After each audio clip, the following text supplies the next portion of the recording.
ನಮಸ್ತೆ ಎಲ್ಲರಿಗೂ. ಈಗೆಲ್ಲ ತಲೋ ನೇರಳೆಹಣ್ಣಿಂದ ಸೀಸನ್, ಹಾಗಾಗಿ ನೇರಳೆಹಣ್ಣಲ್ಲಿ ವೈನ್ ಮಾಡೋದನ್ನ ಹೇಳ್ಕೊಡ್ತೀನಿ. ಎಲ್ಲರೂ ಗ್ರೇಪಲ್ಲಿ ಮಾಡಿರ್ತಾರೆ, ನಾನು ನೇರಳೆಹಣ್ಣಲ್ಲಿ ಮಾಡೋದು ನಿಮಗೆ ತೋರಿಸ್ಕೊಡ್ತೀನಿ, ಬನ್ನಿ. ಮೊದಲಿಗೆ ನೇರಳೆಹಣ್ಣು ನೀಟಾಗಿ ತೊಳ್ಕೊಬೇಕು. ನಾನೊಂದು 4 kg ಅಷ್ಟು ನೇರಳೆಹಣ್ಣು ತಂದಿದ್ದೆ. ಅದಕ್ಕೆ ತೊಳೆಯೋಕ್ಕೆ ಒಂಚೂರು ಉಪ್ಪು, ಸ್ವಲ್ಪ ನೀರು ಹಾಕ್ಬಿಟ್ಟು ನೀಟಾಗಿ ಎಲ್ಲನೂ ತುಂಬಿಸ್ಕೋಬೇಕು.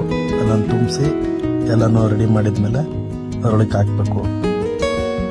ಹಾಕಿ ಚೆನ್ನಾಗಿ ನೋಡಿ ಹೇಗೆ ಕಾಣ್ತಾ ಇದೆ. ಹಣ್ಣುಗಳು ತುಂಬಾ ಚೆನ್ನಾಗಿದೆ, ಫುಲ್ಲು ತುಂಬಾಗಿದ್ದು.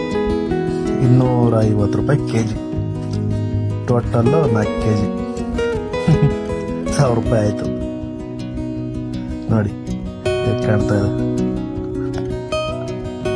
ಹೆಂಗೆ ಕಾಣ್ತಾ ಇದೆ ನೋಡಿ. ಡೈಮಂಡ್ ಒಂದು ತಿಂತೀನಿ ನೋಡಿ.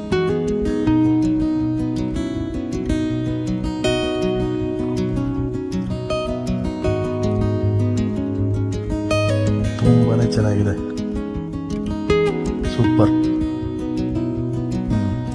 ಒಂದು ಜಾಡಿ ಒಳಕ್ಕೆ ಅದನ್ನು ಹಾಕ್ಬಿಟ್ಟು ಎಲ್ಲಾನು ನೀಟಾಗಿ ಹಾಕಿ ಅದು ನೀರೆಲ್ಲ ಸೋಸ್ಕೊಂಡು ನೀಟಾಗಿ ತುಂಬ್ಕೋಬೇಕು. ಆಮೇಲೆ ನೀಟಾಗಿ ಕಲಿಸ್ಬೇಕು. ಮಿಕ್ಸಿಂಗ್ ಚೆನ್ನಾಗಿ ಕಲಸಿ ಚೆನ್ನಾಗಿ ಕಲಿಸ್ಬೇಕು. ನೋಡಿ ಈ ಥರ ಕಲಿಸ್ಬೇಕು. ಆಮೇಲೆ ಸ್ವಲ್ಪ ಶುಗರ್ ಆ್ಯಡ್ ಮಾಡಬೇಕು. ಸ್ವಲ್ಪ ಸ್ವೀಟ್ ಬೇಕು ಅಂದರೆ ಸ್ವಲ್ಪ ಜಾಸ್ತಿನೇ ಹಾಕೊಳ್ಳಿ, ನಮಗೆ ಬೇಡ ಅಂದರೆ ಸ್ವಲ್ಪ ಕಮ್ಮಿ ಹಾಕೊಳ್ಳಿ. ಆಮೇಲೆ ನೋಡಿ ಗೋಧಿ ಹಾಕೋಬೇಕು, ರಾಗಿ ಸ್ವಲ್ಪ ಈಸ್ಟ್ ಹಾಕೋಬೇಕು. ಮುಂಚೆ ಸ್ವಲ್ಪ ಈಸ್ಟ್ ಹಾಕಿದ್ದು ಈ ಥರ ಕಲಿಸ್ಬಿಟ್ಟು ಏನಿಲ್ಲ, ಜಸ್ಟ್ ಕಟ್ಬಿಟ್ಟು ಒಂದು 30 ದಿವಸ ಇಡಬೇಕು ಅಷ್ಟೇ. 30 ದಿವಸ ಆದಮೇಲೆ ನೋಡಿ ನೇರಳೆಹಣ್ಣಿನ ವೈನ್ ಹೇಗೆ ಬಂದಿದೆ, ತುಂಬಾನೇ ಚೆನ್ನಾಗಿ ಬಂದಿದೆ.